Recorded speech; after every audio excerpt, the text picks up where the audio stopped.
कर्मयोग भगवद गीता अध्याय 3 श्लोक 1 अर्जुन उवाच जायसी चेत् कर्मणस्ते मता बुद्धिर्जनार्दन तत्किं कर्मणि घोरे मां नियोजसी केशव। भावार्थ अर्जुन बोले हे जनार्दन, यदि आपको कर्म की अपेक्षा ज्ञान श्रेष्ठ मान्य है तो फिर हे केशव मुझे भयंकर कर्म में क्यों लगाते हैं। श्लोक 2 व्यामिश्रेणे वाक्येन बुद्धि मोहे सीव में तदेकम वद निश्चित्य येन श्रेयोमाप्नुयाम। भावार्थ आप मिले हुए से वचनों से मेरी बुद्धि को मानो मोहित कर रहे हैं, इसलिए उस एक बात को निश्चित करके कहिए जिससे मैं कल्याण को प्राप्त हो जाऊँ। श्लोक 3 श्री भगवानुवाच लोकेस्मिन् विविधा निष्ठा पुरा प्रोक्ता मया नघ ज्ञानयोगेन सांख्याना कर्मयोगेन योगिनाम। भावार्थ श्री भगवान बोले हैं निष्पा इस लोक में 2 प्रकार की निष्ठा साधन की परिपक्व अवस्था अर्थात पराकाष्ठा का नाम निष्ठा है, मेरे द्वारा पहले कही गई है। उनमें से सांख्य योगियों की निष्ठा तो ज्ञान योग से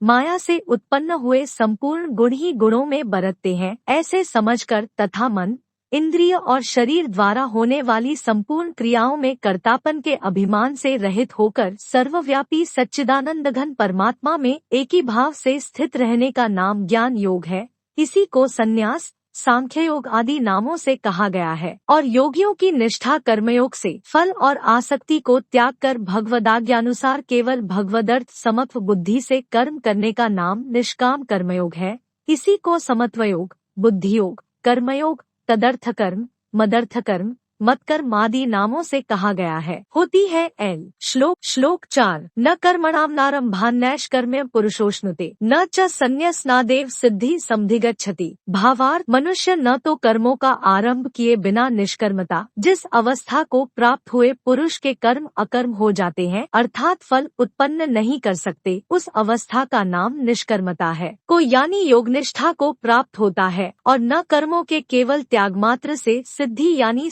निष्ठा को ही प्राप्त होता है। श्लोक 5 न ही कश्चित् क्षणमपि जातु तिष्ठत्य कर्मकृत् कार्यते ह्यवशः कर्म स्वः प्रकृतिजैर्गुणैः। भावार्थ निःसंदेह कोई भी मनुष्य किसी भी काल में क्षणमात्र भी बिना कर्म किए नहीं रहता, क्योंकि सारा मनुष्य समुदाय प्रकृति जनित गुणों द्वारा परवश हुआ कर्म करने के लिए बाध्य किया जाता है। श्लोक 6 कर्मेन्द्रियाणि संयम्य य आस्ते मनसा स्मरन् इंद्रियार्थान् विमूढ़ात्मा मिथ्याचारः स उच्यते। भावार्थ जो मूढ़ बुद्धि मनुष्य समस्त इंद्रियों को हठपूर्वक ऊपर से रोककर मन से उन इंद्रियों के विषयों का चिंतन करता रहता है वह मिथ्याचारी अर्थात दंभी कहा जाता है। श्लोक 7 यस्त्विन्द्रियाणि मनसा नियम्यार्भतेर्जुन कर्मेन्द्रियः कर्मयोगमसक्तः स विशिष्यते। भावार्थ किंतु हे अर्जुन जो पुरुष मन से इंद्रियों को वश में करके अनासक्त हुआ समस्त इंद्रियों द्वारा कर्मयोग का आचरण करता है वही श्रेष्ठ है। श्लोक 8 नियतं कुरु कर्म त्वं कर्म जायो ह्यकर्मणः शरीर यात्रापि चते न प्रसिद्धेत कर्मणः। भावार्थ तू शास्त्र विहित कर्तव्य कर्म कर, क्योंकि कर्म न करने की अपेक्षा कर्म करना श्रेष्ठ है तथा कर्म न करने से तेरा शरीर निर्वाह भी नहीं सिद्ध होगा। श्लोक 9 यज्ञार्थात् कर्मणोऽन्यत्र लोकोऽयं कर्म बंधनः तदर्थं कर्म कौन्तेय मुक्त संगा समाचर। भावार्थ यज्ञ के निमित्त किए जाने वाले कर्मों से अतिरिक्त दूसरे कर्मों में लगा हुआ ही यह मनुष्य समुदाय कर्मों से बंधता है। इसलिए हे अर्जुन तू आसक्ति से रहित होकर उस यज्ञ के निमित्त ही भली भांति कर्तव्य कर्म करे। श्लोक 10 सह्यज्ञाः प्रजाः सृष्टा पुरोवाच प्रजाप्तिया अनेन प्रस्विष्यध्वमेश वोस्त्विष्ट कामधुक्। भावार्थ प्रजापति ब्रह्मा ने कल्प के आदि में यज्ञ सहित प्रजाओं को रचकर उनसे कहा कि तुम लोग इस यज्ञ द्वारा वृद्धि को प्राप्त हो और यह यज्ञ तुम लोगों को इच्छित भोग प्रदान करने वाला होए। श्लोक 11 देवान भाव्यतानेन ते देवा भाव्यन्तु वा परस्परम भाव्यन्ता श्रेय परम वाप्स्यत्। भावार्थ तुम लोग इस यज्ञ द्वारा देवताओं को उन्नत करो और वे देवता तुम लोगों को उन्नत करें। इस प्रकार निःस्वार्थ भाव से एक दूसरे को उन्नत करते हुए तुम लोग परम कल्याण को प्राप्त हो जाओगे। श्लोक 12 इष्टान भोगान ही वो देवा दास्यन्ते यज्ञ भाविता तैर्दत्तान प्रदायभ्यो यो भुंक्ते स्तेन एव सह। भावार्थ यज्ञ द्वारा बढ़ाए हुए देवता तुम लोगों को बिना मांगे ही इच्छित भोग निश्चय ही देते रहेंगे। इस प्रकार उन देवताओं द्वारा दिए हुए भोगों को जो पुरुष उनको बिना दिए स्वयं भोगता है वह चोर ही है। श्लोक 13 यज्ञ शिष्टाशना संतो मुच्यन्ते सर्वकिल विषयः भुंजते ते त्वघन पापा ये पचन्त्यात्म कारणात्। भावार्थ यज्ञ से बचे हुए अन्न को खाने वाले श्रेष्ठ पुरुष सब पापों से मुक्त हो जाते हैं, और जो पापी लोग अपना शरीर पोषण करने के लिए ही अन्न पकाते हैं वे तो पाप को ही खाते हैं। श्लोक 14-15 अन्नात् भवन्ति भूतानि पर्जन्यादन्न संभवा यज्ञात् भवति पर्जन्यो यज्ञः कर्मसमुद्भवा कर्म ब्रह्मोद्भवम् विद्धि ब्रह्माक्षर समुद्भवम् तस्मात् सर्वक्तं ब्रह्मा नित्यं यज्ञे प्रतिष्ठितम्। भावार्थ संपूर्ण प्राणी अन्न से उत्पन्न होते हैं। अन्न की उत्पत्ति वृष्टि से होती है, वृष्टि यज्ञ से होती है और यज्ञ विहित कर्मों से उत्पन्न होने वाला है। कर्म समुदाय को तू वेद से उत्पन्न और वेद को अविनाशी परमात्मा से उत्पन्न हुआ जान। इससे सिद्ध होता है कि सर्वव्यापी परम अक्षर परमात्मा सदा ही यज्ञ में प्रतिष्ठित है। श्लोक 16 एवं प्रवर्तितम चक्रम नानुवर्तति यः अघायुरिन्द्रियारामो मोघम पार्थ स जीवति। भावार्थ हे पार्थ जो पुरुष इस लोक में इस प्रकार परंपरा से प्रचलित सृष्टि चक्र के अनुकूल नहीं बरतता अर्थात अपने कर्तव्य का पालन नहीं करता, वह इंद्रियों द्वारा भोगों में रमण करने वाला पापायु पुरुष व्यर्थ ही जीता है। श्लोक 17 यस्त्वात्मर्तिरेव स्यादात्मतृप्तश्च मानवा आत्मन्येव च संतुष्टस्तस्य कार्य न विद्यते। भावार्थ परंतु जो मनुष्य आत्मा में ही रमण करने वाला और आत्मा में ही तृप्त तथा आत्मा में ही संतुष्ट हो उसके लिए कोई कर्तव्य नहीं है। श्लोक 18 संजय उवाच नैव तस्य कृतेनार्थो नाकृतेनः कश्चन न चास्य सर्वभूतेषु कश्चिदर्थव्यपाश्रयः। भावार्थ उस महापुरुष का इस विश्व में न तो कर्म करने से कोई प्रयोजन रहता है और न कर्मों के न करने से ही कोई प्रयोजन रहता है तथा संपूर्ण प्राणियों में भी इसका किंचन मात्र भी स्वार्थ का संबंध नहीं रहता है। श्लोक 19 तस्मात् सक्ता सत्तम कार्यम कर्म समाचर असक्तो ह्याचन कर्म परमाप्नोति पुरुषः। भावार्थ इसलिए तू निरंतर आसक्ति से रहित होकर सदा कर्तव्य कर्म को भली भांति करता रह, क्योंकि आसक्ति से रहित होकर कर्म करता हुआ मनुष्य परमात्मा को प्राप्त हो जाता है। श्लोक 20 कर्मणैव हि संसिद्धिमा स्थिता जनकादय लोक संग्रह में वापी संपश्यन कर्तुमर्हसि। भावार्थ जनकादि ज्ञानीजन भी आसक्ति रहित कर्म द्वारा ही परम सिद्धि को प्राप्त हुए थे, इसलिए तथा लोक संग्रह को देखते हुए भी तू कर्म करने के ही योग्य है, अर्थात तुझे कर्म करना ही उचित है। श्लोक 21 यद्यदाचरति श्रेष्ठस्तत्तदेवेत्रो जना स यत् प्रमाणम कुरुते लोकस्तदनुवर्तते। भावार्थ श्रेष्ठ पुरुष जो आचरण करता है अन्य पुरुष भी वैसा वैसा ही आचरण करते हैं। वह जो कुछ प्रमाण कर देता है समस्त मनुष्य समुदाय उसी के अनुसार बरतने लग जाता है। यहाँ क्रिया में एक वचन है, परंतु लोक शब्द समुदायवाचक होने से भाषा में बहुवचन की क्रिया लिखी गई है। श्लोक 22 न मे पार्थास्ति कर्तव्यम त्रिषु लोकेषु किंचन नान्वाप्तम वाप्तव्यं वर्त एव च कर्मणि। भावार्थ हे अर्जुन मुझे इन तीनों लोकों में न तो कुछ कर्तव्य है और न कोई भी प्राप्त करने योग्य वस्तु अप्राप्त है, तो भी मैं कर्म में ही बरतता हूँ।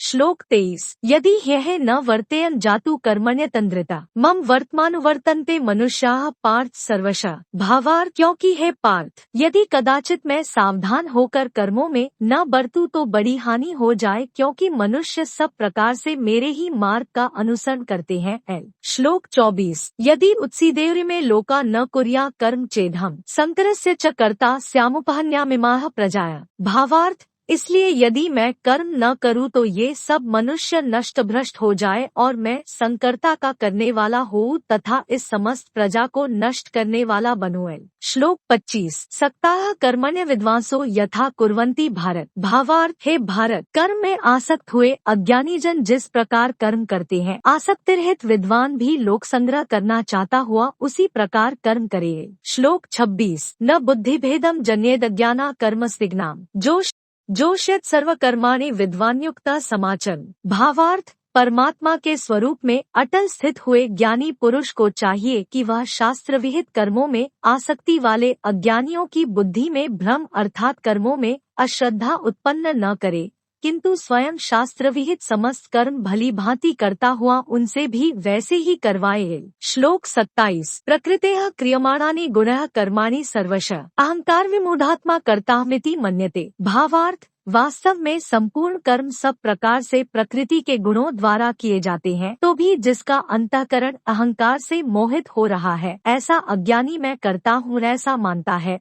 श्लोक 28 तत्ववित्तु महाबाहो गुणकर्म विभाग्यो गुणा गुणेषु वर्तन्त इति मत्वा न सज्जते। भावार्थ परंतु हे महाबाहो, गुण विभाग और कर्म विभाग त्रिगुणात्मक माया के कार्य रूप 5 महाभूत और मन, बुद्धि, अहंकार तथा 5 ज्ञानेंद्रिया, 5 कर्मेंद्रिया और शब्दादि 5 विषय, इन सब के समुदाय का नाम गुण विभाग है और इनकी परस्पर की चेष्टाओं का नाम कर्म विभाग है। के तत्व उपर्युक्त गुण विभाग और कर्म विभाग से आत्मा को पृथक अर्थात निर्लेप जानना ही इनका तत्व जानना है। को जानने वाला ज्ञान योगी संपूर्ण गुण ही गुणों में बरत रहे हैं ऐसा समझकर उनमें आसक्त नहीं होता। श्लोक 29 प्रकृतिर्गुण सम्मूढ़ाः सज्जन्ते गुणकर्मसु तान् कृत्स्नविदो मंदान् कृत्स्नविन्न विचाले। भावार्थ प्रकृति के गुणों से अत्यंत मोहित हुए मनुष्य गुणों में और कर्मों में आसक्त रहते हैं। उन पूर्णतया न समझने वाले मंदबुद्धि अज्ञानियों को पूर्णतया जानने वाला ज्ञानी विचलित न करे। श्लोक 30 मयि सर्वाणि कर्माणि सन्न्यस्याध्यात्मचेतसा निराशीर्निर्ममो भूत्वा युध्यस्व विगज्वरा। भावार्थ मुझ अंतर्यामी परमात्मा में लगे हुए चित्त द्वारा संपूर्ण कर्मों को मुझ में अर्पण करके आशारहित, ममतारहित और संतापरहित होकर युद्ध कर गए। श्लोक 31 ये में मतमिदं नित्यमुत्तिष्ठन्ति मानवाः श्रद्धावन्तों सुयन्तो मुच्यन्ते तेति कर्मभिः। भावार्थ जो कोई मनुष्य दोष दृष्टि से रहित और श्रद्धायुक्त होकर मेरे इस मत का सदा अनुसरण करते हैं, वे भी संपूर्ण कर्मों से छूट जाते हैं। श्लोक 32 ये त्वेतद्भ्यसूयन्तो नानुतिष्ठन्ति में मतम सर्वज्ञान विमूढ़ांस्तान् विद्धि नष्टान् चेतसा। भावार्थ परंतु जो मनुष्य मुझ में दोषारोपण करते हुए मेरे इस मत के अनुसार नहीं चलते हैं, उन मूर्खों को तू संपूर्ण ज्ञानों में मोहित और नष्ट हुए ही समझ है। श्लोक 33 सदृशं चेष्टते स्वस्याः प्रकृतिर्ज्ञानवानपि प्रकृति यान्ति भूतानि निग्रह के करिष्यति। भावार्थ सभी प्राणी प्रकृति को प्राप्त होते हैं अर्थात अपने स्वभाव के परवश हुए कर्म करते हैं। ज्ञानवान भी अपनी प्रकृति के अनुसार चेष्टा करता है, फिर इसमें किसी का हट क्या करेगा। श्लोक 34 इंद्रियस्येन्द्रियस्यार्थे रागद्वेषौ व्यवस्थितौ तयोन वशमागच्छेत्तो ह्यस्य परिपन्थिनौ। भावार्थ इंद्रिय के अर्थ में अर्थात प्रत्येक इंद्रिय के विषय में राग और द्वेष छिपे हुए स्थित है। मनुष्य को उन दोनों के वश में नहीं होना चाहिए क्योंकि वे दोनों ही इसके कल्याण मार्ग में विघ्न करने वाले महान शत्रु हैं। श्लोक 35 श्रेयान् स्वधर्मो विगुणः परधर्मात् स्वनुष्ठितात् स्वधर्मे निधनं श्रेयः परधर्मो भयावह। भावार्थ अच्छी प्रकार आचरण में लाए हुए दूसरे के धर्म से गुण रहित भी अपना धर्म अति उत्तम है। अपने धर्म में तो मरना भी कल्याणकारक है और दूसरे का धर्म भय को देने वाला है। श्लोक 36 अर्जुन उवाच अथ केन प्रयुक्तोऽयं पापं चरति पुरुषः अनिच्छन्नपि वार्ष्णेय बलादिव नियोजितः। भावार्थ अर्जुन बोले हे कृष्ण, तो फिर यह मनुष्य स्वयं न चाहता हुआ भी बलात् लगाए हुए की भांति किससे प्रेरित होकर पाप का आचरण करता है।